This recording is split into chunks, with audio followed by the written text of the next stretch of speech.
If you've been watching my videos over the last week or so, you'll know that here in the UK there's been a huge surge of nationalism, in particular English nationalism. And as an Englishman myself, I welcome that because for years we've been told falsely that any pride in being English is akin to racism. But now the British people are telling the government, enough is enough, these are our lands, we will not give them up to foreign invaders.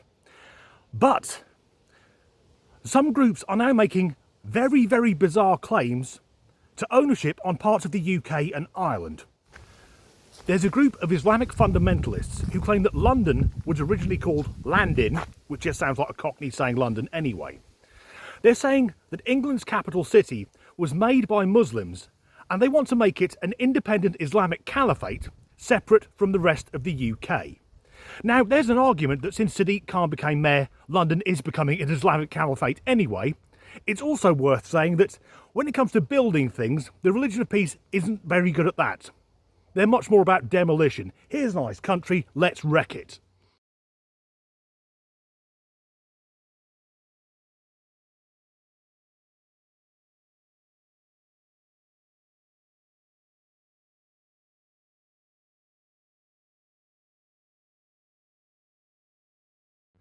But their claim is very easy to refute because Londinium, which is where London gets its name, was the head of the British Isles under Roman occupation. There wasn't England yet. It doesn't become England until after the Angles invade. England means Angles land. So Londinium was founded somewhere between 35 and 47 AD by the Romans, but Islam doesn't turn up for another 600 years because that was when a bloodthirsty, illiterate, child-molesting warlord called Muhammad cobbled together parts of Judaism, Christianity and pagan religions and declared this religion is called Islam, the religion of peace. Although there's lots of evidence to the contrary. But Emperor Hadrian's armies conquered most of Britannia. Most, not all. They surged north and got to what is now Scotland. And there the Romans saw the locals with their tattoos and blue woad war paint and effectively said, fuck it, build a wall across this bit, because you don't mess with the jocks. It's no coincidence that Scotland, with its tiny population, provides most of the soldiers in the SAS.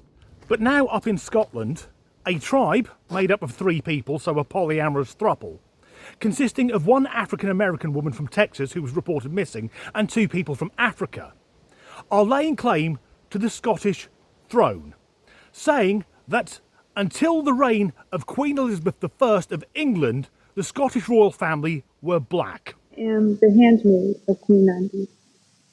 I am the inferior mistress, and I also play as a surrogate for the Queen.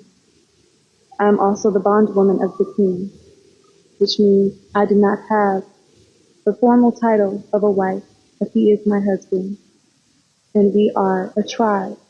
The Kingdom of Kubala has been on a pilgrimage to our lost heritage, following the roots of our ancestors back to the land where Jacob, our forefather, laid his stone, the stone of scorn, and he blessed it with oil.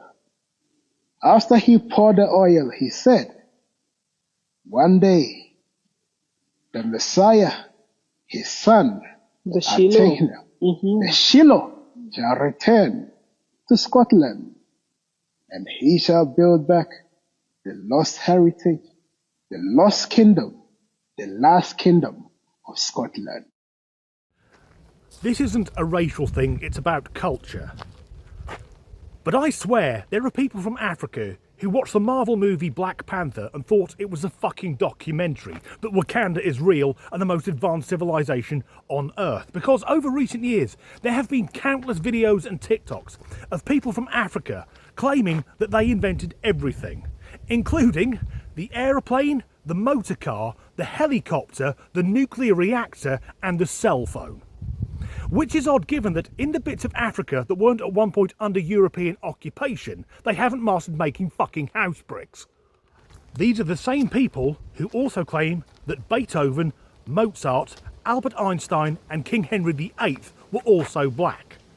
Now I mentioned Queen Elizabeth I, a woman famously with pale skin because she dyed it with white lead and red hair.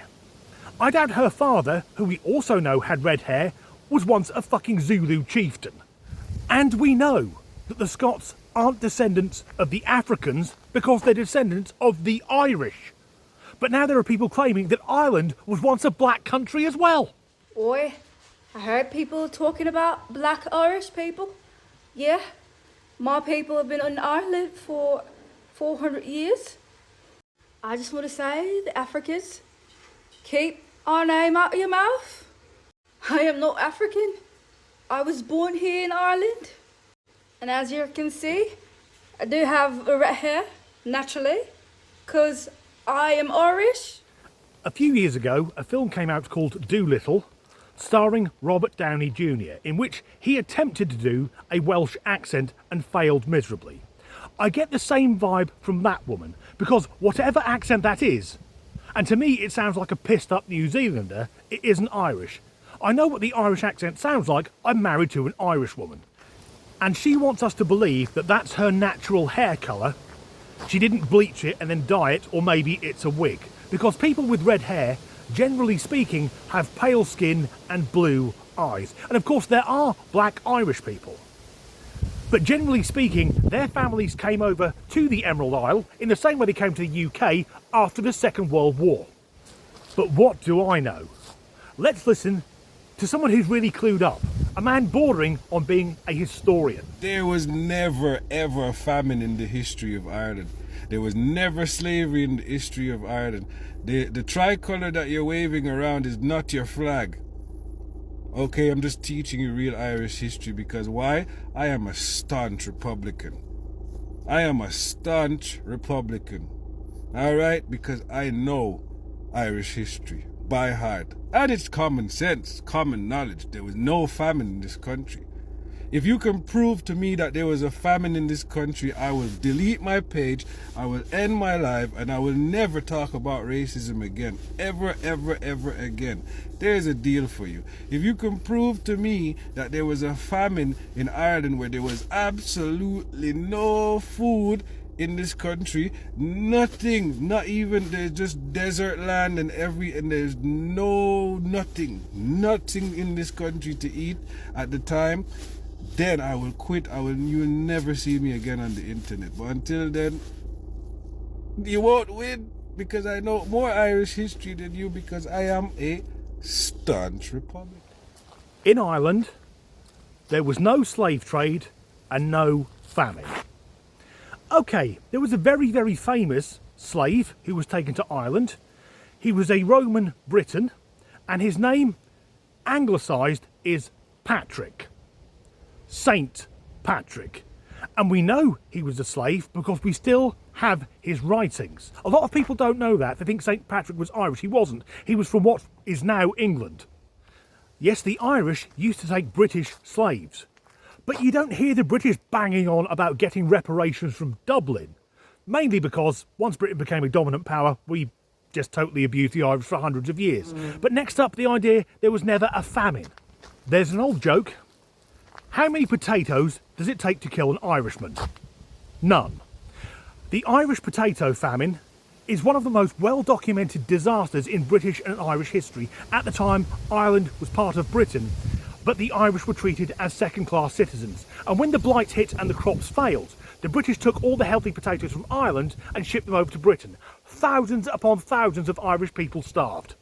There was even a thing called an Irish wake, in which parents would hold a wake for their living child because their son or daughter was going to get on a ship to go to the New World and they would never see them again. But that prick denies that the famine ever happened. But didn't the gentleman say that if he could be proved wrong, he would take his own life? That's a bit harsh, mate. You do what you've got to do.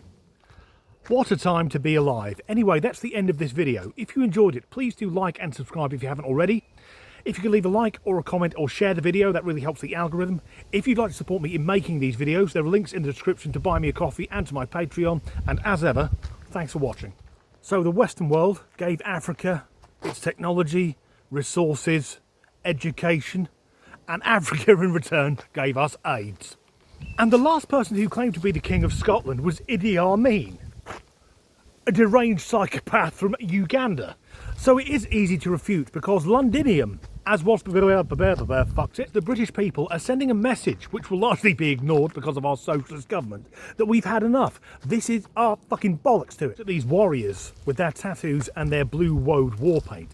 And a thing about woad is that in the right conditions, in particular mist, woad makes the person appear two-dimensional, so the opposing army wouldn't be able to gauge how far away their attackers were. Mist in Scotland, when it isn't raining or snowing. No offence, Scots, I fucking love your country, and you're lovely people, most of you. Yes, when I looked at those three people, I'm sure the king looks like a Hamish MacDougall. So it was that in the bollocks